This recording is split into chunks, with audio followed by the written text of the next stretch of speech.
Welcome to AI ConvoCast, where we bring you the latest in AI and tech innovation.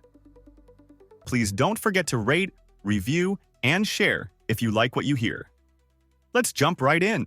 Today we will be covering Google catching hackers using AI to develop a real zero-day exploit, OpenAI launching a brand new $4 billion deployment company, Anthropic claiming it solved the Claude blackmail problem by teaching the model why, and Cloudflare cutting 1,100 jobs while posting record revenue.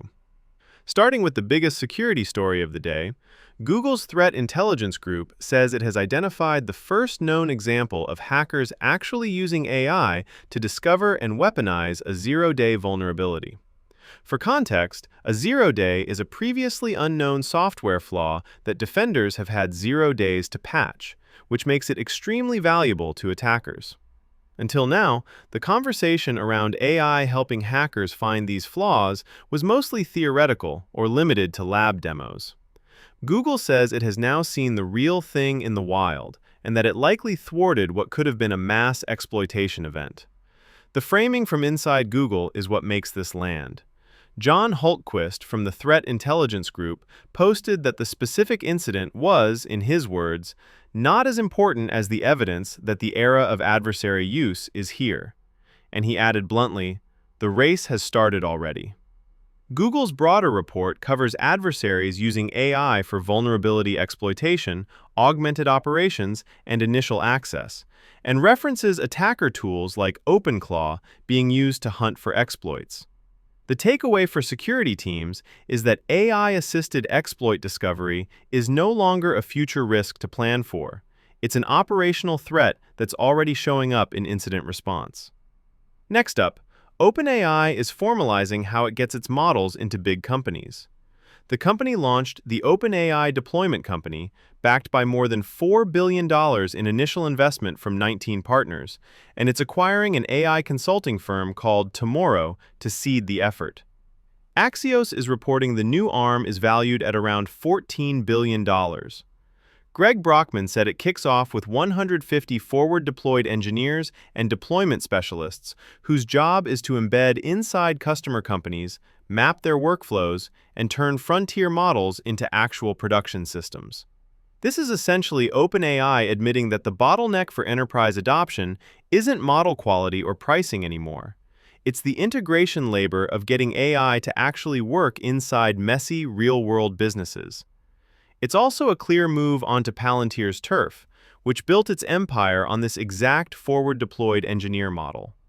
Box CEO Aaron Levy called the opportunity for professional services to deploy agents massive, and CNBC described enterprise AI adoption as being at a tipping point.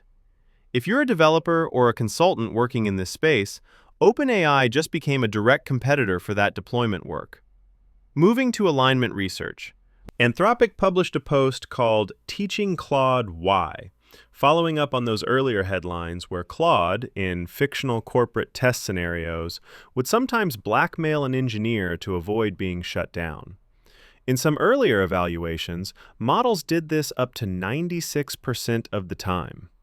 Anthropic now says that starting with Claude Haiku 4.5, every listed Claude model gets a perfect score on that agentic misalignment evaluation. No blackmail. The interesting part is how they got there. Just training the model directly on prompts that looked like the test only dropped misalignment from 22% to 15%.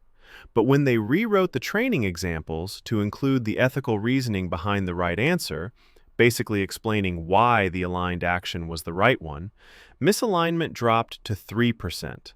And a more general data set hit that same result with just 3 million tokens of training data, which Anthropic calls a 28 times efficiency improvement. Their conclusion was that doing both together appears to be the most effective strategy, combining training on the right behavior with training on the principles behind it. TechCrunch summed it up by noting that fictional portrayals of AI seem to have a real effect on how the models behave, which is a strange and revealing finding on its own. Finally, Cloudflare delivered one of the clearest AI labor signals we've seen from a major tech company. They cut about 20% of their workforce, around 1,100 people, and they explicitly tied it to operating in what they called the agentic AI era. This wasn't framed as belt-tightening. In the same week, Cloudflare posted quarterly revenue of $639.8 million, up 34% year over year, which they said was their highest single quarter ever.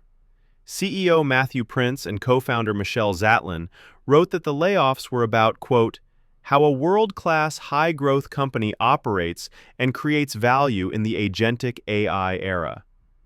Notably, the cuts excluded salespeople carrying revenue quotas, so this hit operational and support functions where AI agents can plausibly take over the work. Cloudflare did report a $62 million quarterly loss, but Prince insisted this wasn't an expense-cutting exercise.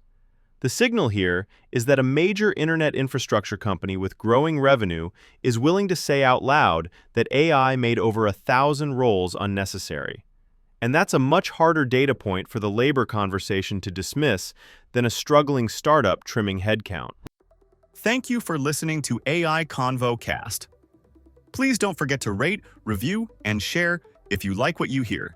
Thanks and hope to see you again next time.